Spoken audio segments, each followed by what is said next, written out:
buenas tardes, bienvenidos hoy a Iglesia en Casa. Hoy comenzaremos ese gran estudio bíblico donde Dios tocará nuestro corazón, donde Dios tocará nuestro interior y lo principal, que era hacer un encuentro personal contigo. Así que coge libreta, un boli y comienza a apuntar lo que Dios tiene preparado para tu vida. Así que doy paso a Sonia Martín del Águila. Buenas tardes, que el Señor os bendiga. Ya estamos en el estudio bíblico de hoy y hoy vamos a hablar del camino. Y así lo he titulado. Es una palabra que hace un par de años más o menos el Señor trajo a mi vida y en esta semana quiero recordarlo. Es una palabra que hizo mucho bien y me ha vuelto a hacer bien.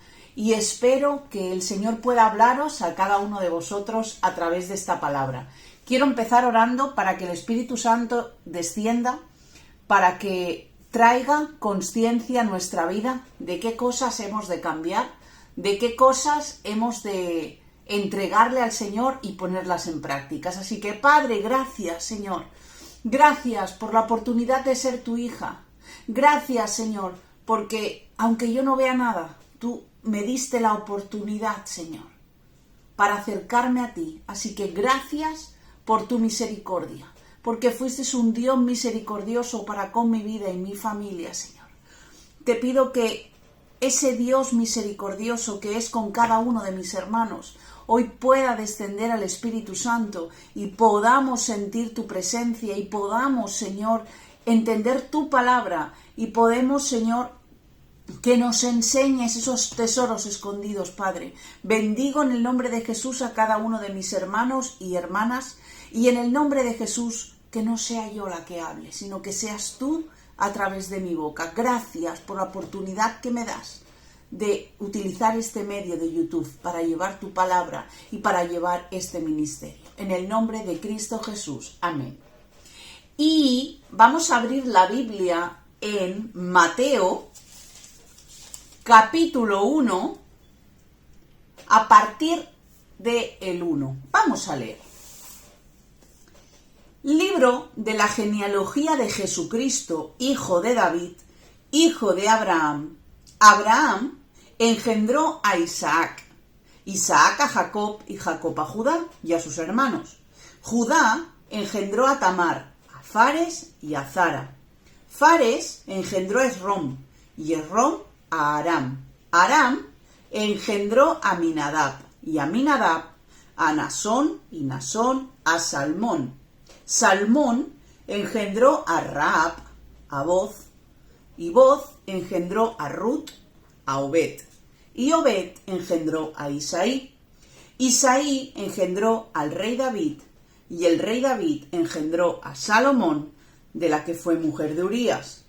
Salomón engendró a Roboam, Roboam a Abías, y Abías a Asa.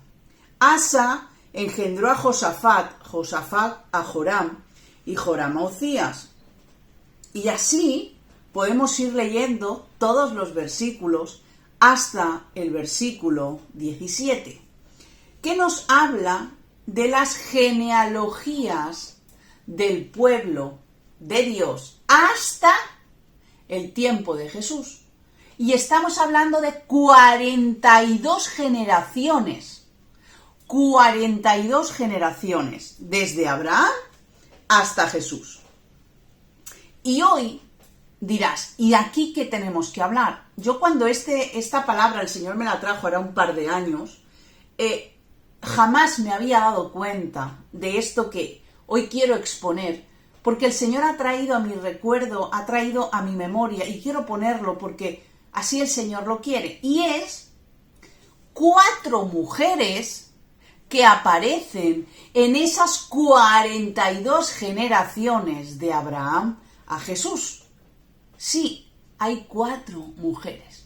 La primera está en el versículo 3 y es Tamar. La segunda está en el versículo 5 y habla de Rahab. En el versículo 5 también encontramos a la segunda mujer, que es Ruth. Y en el versículo 6 no dice su nombre, pero mira lo que dice. David engendró a Salomón, de la que fue mujer de Urías. ¿Quién era Urías? El que estaba luchando en la guerra que David manda a primera línea para que mate. Es decir, está hablando de Betsabé. Hay 4 mujeres. Y vamos a empezar a especificar quién eran esas mujeres, qué hacían y por qué Dios las ha puesto en la genealogía de Jesús.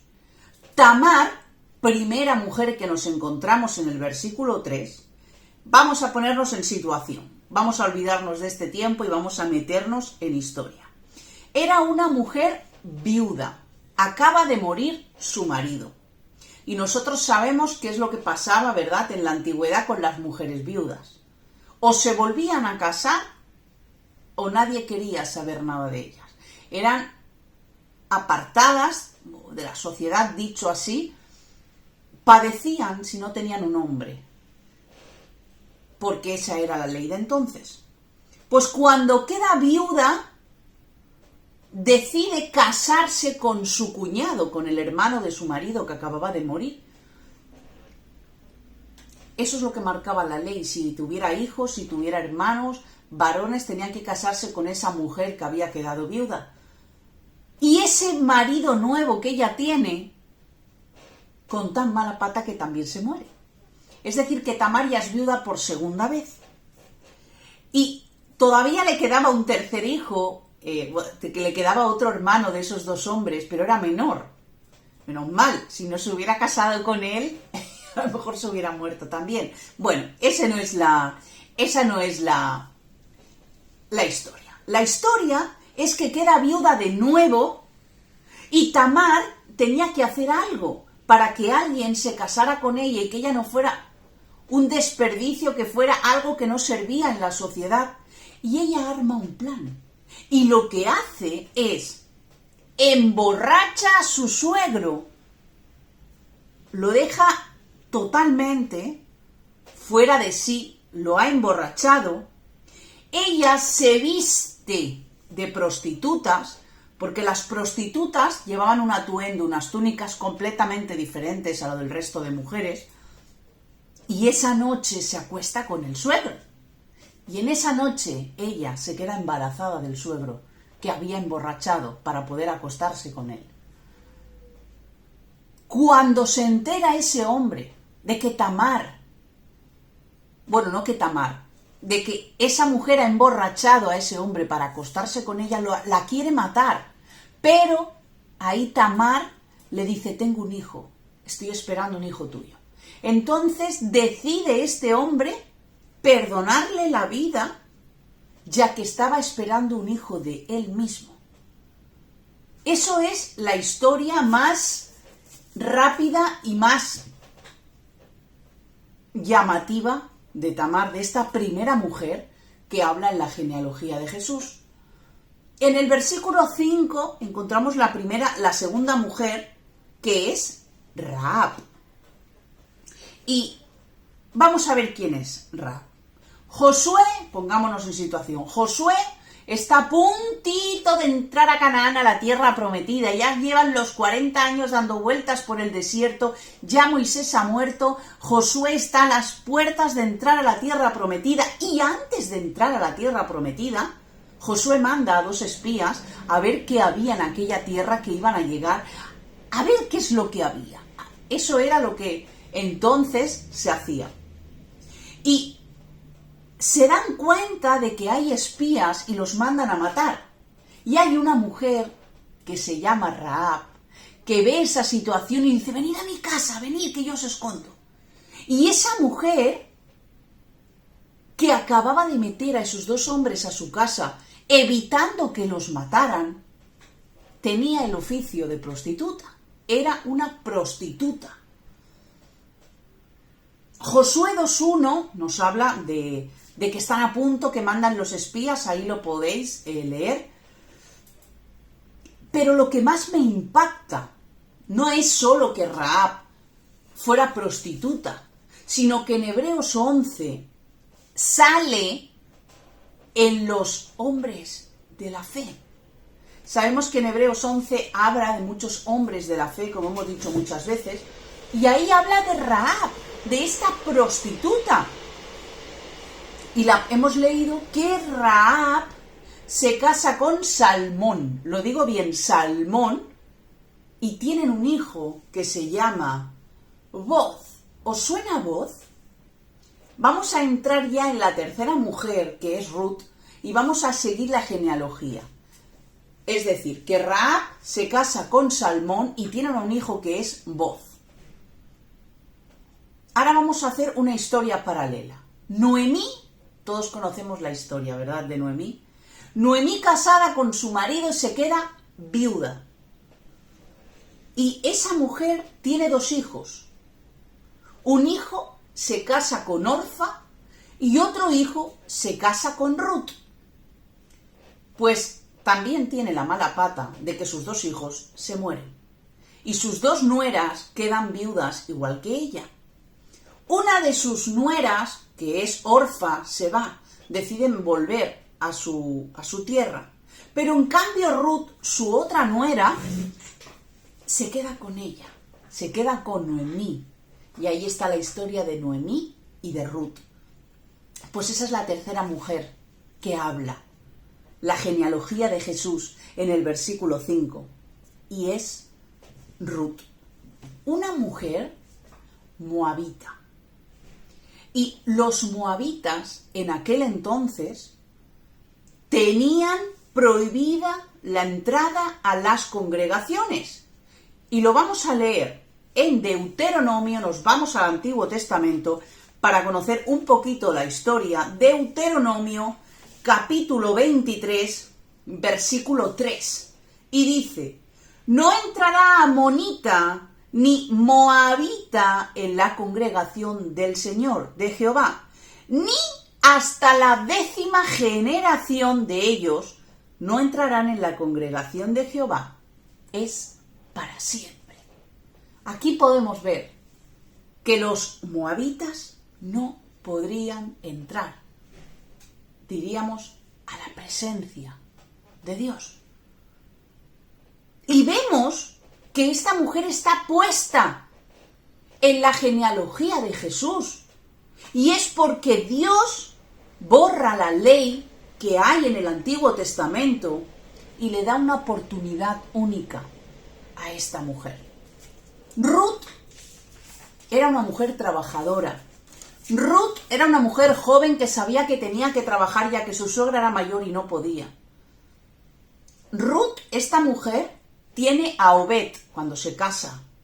Obed tiene a Isaí. Isaí tiene a David, al que después se hace rey de Israel. Esa mujer que tenía la entrada prohibida a la presencia de Dios, esa misma mujer es la tatarabuela del rey David, del que después pasa a ser el rey David. A Dios no le importa en absoluto ni el pecado que cometemos, ni de dónde provenimos, ni de todas las palabras lanzadas en contra de nosotros. Sea lo que sea que tengamos detrás, Dios lo borra y lo hace nuevo. Dios borra lo peor que hay para hacerlo mejor para Él. Esto lo vemos en la vida de estas mujeres, luego veremos la cuarta, cómo Dios mete a estas mujeres que nadie daría un duro por ellas y las mete en la genealogía de Jesús.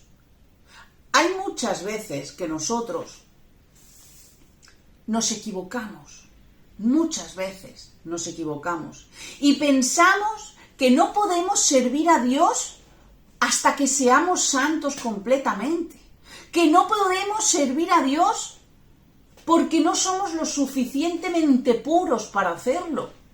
Pero es que entonces nadie, absolutamente nadie, podría servir al mismo Dios.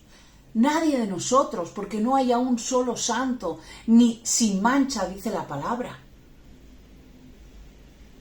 Ese derecho a poderle servir, a poderle adorar, a poderle estar con Él, nos lo ha dado Dios mismo. Él mismo nos ha dado. No vayamos a tomar a Dios por mentiroso. Dejemos de decir, yo no puedo ir porque mira, estoy con pecado, mira, es que no soy perfecta, es que nunca lo vamos a hacer. Eso es un engaño del enemigo para que no avancemos en el reino de Dios. Dios ni ha tenido, ni tiene, ni tendrá la intención de juzgarnos o señalarnos como nosotros nos juzgamos y nos señalamos incluso a nosotros mismos.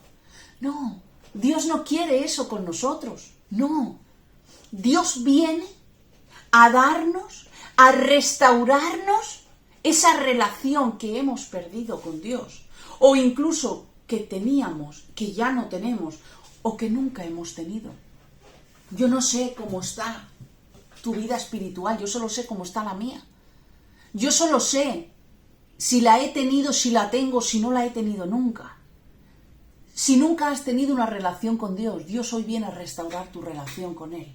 Si hace tiempo sí tenías relación con Dios, Él viene a restaurar para que a día de hoy sigas teniendo esa relación.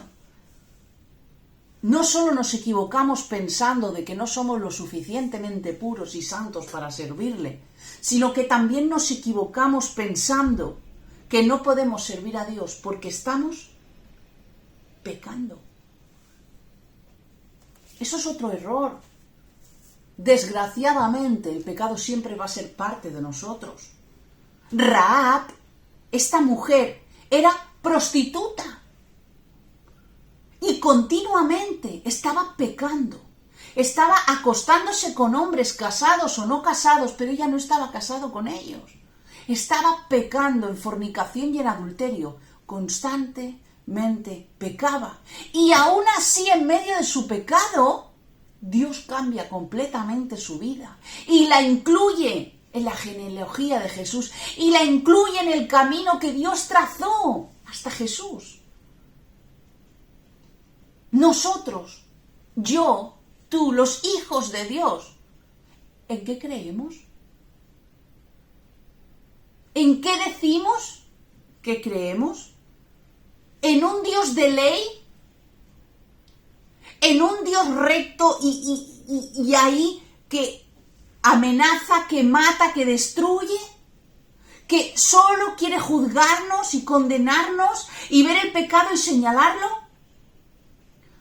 ¿O creemos y tenemos un Dios que puede hacer todas las cosas nuevas y puede sanarnos, liberarnos, cambiarnos y restaurarnos? ¿En qué creemos nosotros hoy? Es una pregunta que deberíamos de contestar en nuestro subconsciente y analizarla. Porque aquí dentro no necesitamos mentir. Aquí dentro vemos realmente quién nosotros somos. Y ahora nos vamos a la cuarta mujer, que la encontramos, como hemos dicho antes, en el versículo 6, que dice: David engendró a Salomón de la que fue mujer de Urías, es decir, Betsabé. Urías, el marido de antes de Betsabé, fue parte del ejército del rey David. Y no solo cuando David ejerció de rey, sino antes de que David fuera rey, él era del ejército y eran compañeros. Betsabé, la mujer se fue a bañar. La mujer salió al patio a ducharse, a bañarse como todo el mundo nos bañamos.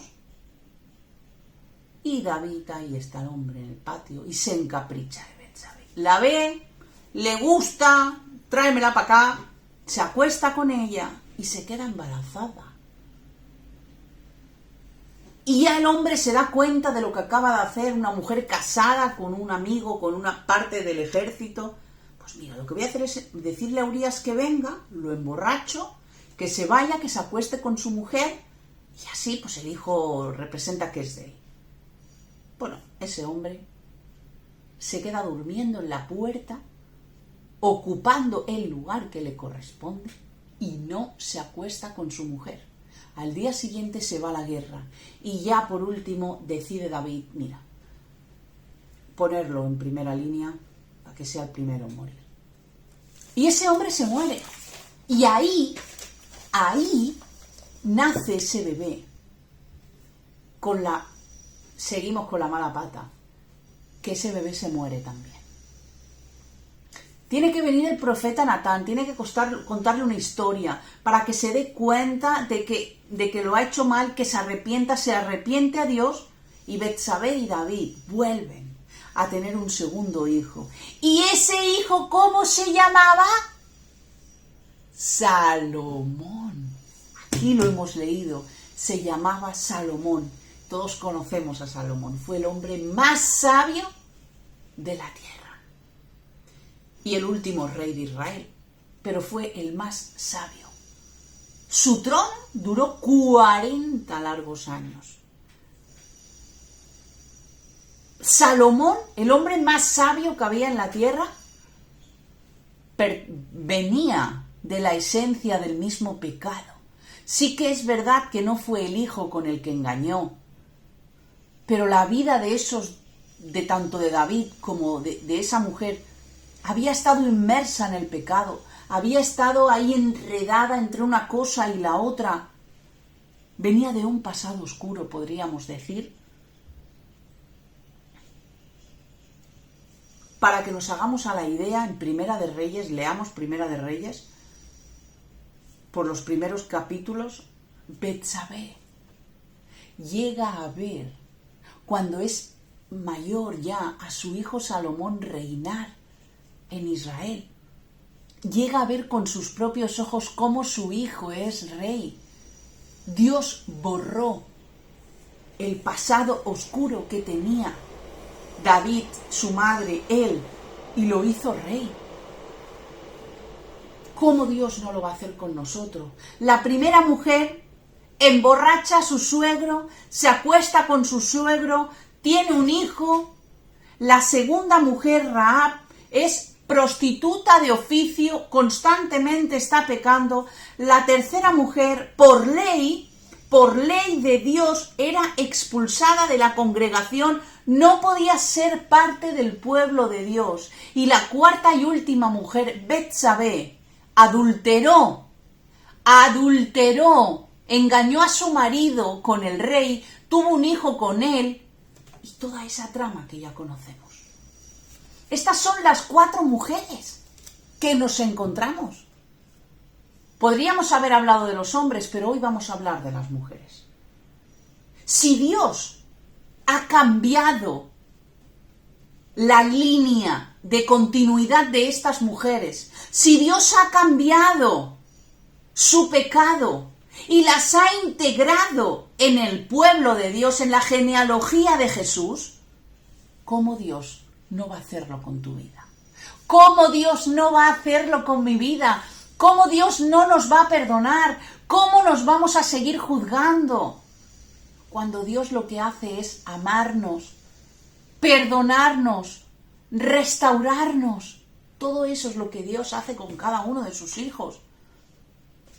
Hemos de dejar de juzgarnos a nosotros mismos. Dios, a través de Cristo, nos ha reconciliado, dice la palabra. Nos ha dado la oportunidad de tener una relación con Dios a través de su Hijo Jesucristo en una cruz, por su sangre derramada, por mis pecados y los tuyos. Eso es lo que significa que nos ha reconciliado con Él, porque teníamos culpa del pecado y Jesús asumió esa culpa, se la echó Él y entonces Dios nos ve sin culpa a nosotros. Dios quiere cambiar tu camino, como se llama el estudio de hoy. Dios quiere cambiar la dirección de tu vida y meterte en el camino que metió a estas 4 mujeres, y también quiero hacerlo contigo y conmigo. Mirad, no existe ninguno de los pecados más mayores y más grandes que nos podemos imaginar que el amor de Dios no pueda cambiarlo. No existe pecado que el amor de Dios no pueda cubrirlo y cambiarlo. No lo hay. No lo hay. Todos a través de Jesucristo podemos volver al camino. Todos, a través de Jesucristo, podemos incluirnos en ese camino. Y esto que estamos hablando ahora, es el verdadero evangelio. Esto es lo que tú y yo tenemos que predicar a los cuatro vientos. Este es el verdadero evangelio.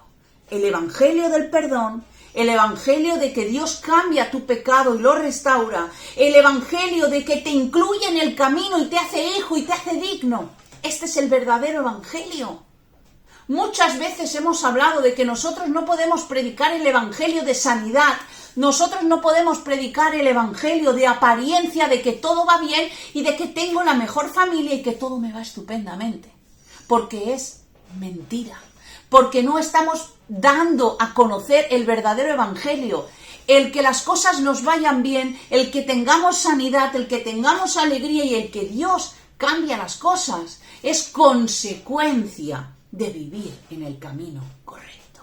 Ese sería el verdadero evangelio. El evangelio es para cada uno de nosotros, el evangelio es para toda la humanidad. El evangelio no hace separación de estilos. A mí me gusta el rock y a ti no te gusta el rock porque me gusta la salsa. No hace acepción de culturas tampoco. El evangelio es para cualquier persona con cualquier forma de pensar. El evangelio es para cualquier persona de manera de hablar o de actuar. El evangelio es para cada uno de nosotros y solo hay un evangelio, que es el evangelio del perdón de nuestros pecados, que es el evangelio de que Dios ha redimido nuestra alma, de que nos ha incluido en el libro de la vida, de que nos ha hecho hijos de Dios. Ese es el verdadero evangelio.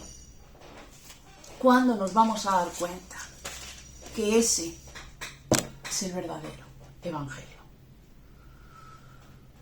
Es una palabra que me encanta, es una palabra que remueve todo mi interior. Vamos a leer el profeta Isaías, volvemos al Antiguo Testamento. Isaías capítulo 65.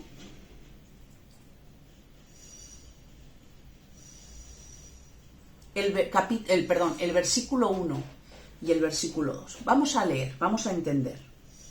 Fui buscado por los que no preguntaban por mí. Fui hallado por los que no me buscaban. Dije a gente que no invocaba mi nombre, heme aquí, heme aquí. Leamos el 2 y entendámoslo. Extendí mis manos todo el día al pueblo rebelde, el cual anda por camino no bueno, en pos de sus pensamientos. ¿Cuánto rato estuvo con las manos extendidas? Todo el tiempo. Todo el día con las manos abiertas. Y así está Dios contigo y conmigo. Está todo el día con los brazos abiertos, esperando a que te acerques y me acerque a su presencia. Así está Dios con sus hijos y con los que todavía no son sus hijos también. Si tú hoy me escuchas y tú no tienes al Señor en tu corazón, si tú no sabes de qué te estoy hablando, Dios te está esperando con los brazos abiertos, y no para que seas perfecta, y no para que todo te vaya bien, y no para que que vayas volando por la vida, no. Dios quiere que te acerques a su presencia y que seas parte del pueblo de Dios, y que entres en el camino de Dios, y que entres en ese plan de Dios. Mirar, hay personas de todo, cada uno somos de nuestro padre y nuestra madre. Habrá personas que se sienten menospreciados, que digan yo soy indigna de ser del pueblo de Dios porque peco, porque lo hago todo mal. Pues Dios te dice a ti que por su gracia Él te ha hecho digna o digno. Y para todos aquellos que ya se sienten ya superiores de que Dios, la presencia de Dios baja porque yo vivo en santidad, porque yo llevo 50 años en el Evangelio, porque ya soy pastor o pastora. Déjame decirte que Dios te hizo digno porque le plació a través de su gracia, porque no vio nada en nosotros para dárnosla, sino que por su gracia nos hace dignos. No sé si hoy estás en el camino. Si estás en el camino, me alegro muchísimo. Si hoy no estás en el camino, hoy Dios está tocándote. Hoy Dios te está tocando el corazón. Y sé que hoy vas a poder entender algo que no entendías hasta ahora. Mirad, nosotros no podemos hacer absolutamente nada. Ni para que Dios nos incluya en el camino, ni para nada de lo que nos rodea. Solamente es porque Dios hace que nosotros podamos. Quiero orar para que la palabra no se la lleve el viento, sino que entre en tu corazón y que puedas entender la importancia que tiene, la importancia que Dios le da a tu vida y ponerla en práctica. Así que, Señor Padre, entra en cada vida, Señor. Si mis hermanos o hermanas hoy, Padre, han recibido esta palabra, Señor, y tú le has hablado, haz que no caiga en una tierra infértil, haz que no se ahogue, Señor, haz que las aves no se la lleven por el camino, Padre, sino haz que tu semilla entre en una tierra buena, que tú con tu Espíritu Santo vayas regando, Señor, que a través de la oración y de la fe, Señor, vaya creciendo esa semilla, Padre, y que se pueda dar fruto, un fruto en abundancia, un fruto abundante, Señor. Gracias, Padre, porque yo siento tu presencia en este lugar. Gracias, Padre, porque haces las cosas nuevas cada día. Gracias porque un día me escogiste, porque un día me diste valor aunque yo no lo veía, porque me incluiste en el camino y porque a día de hoy sigo en ese camino, aferrada y agarrada a ti en la fe, Señor. Gracias, Espíritu Santo, por acompañarnos en esta noche. Muchísimas, muchísimas gracias. Y a cada uno de vosotros, muchísimas gracias por vuestras oraciones, muchísimas gracias por vuestra comprensión y muchísimas gracias por una semana más estar a nuestro lado. Que el Señor os bendiga.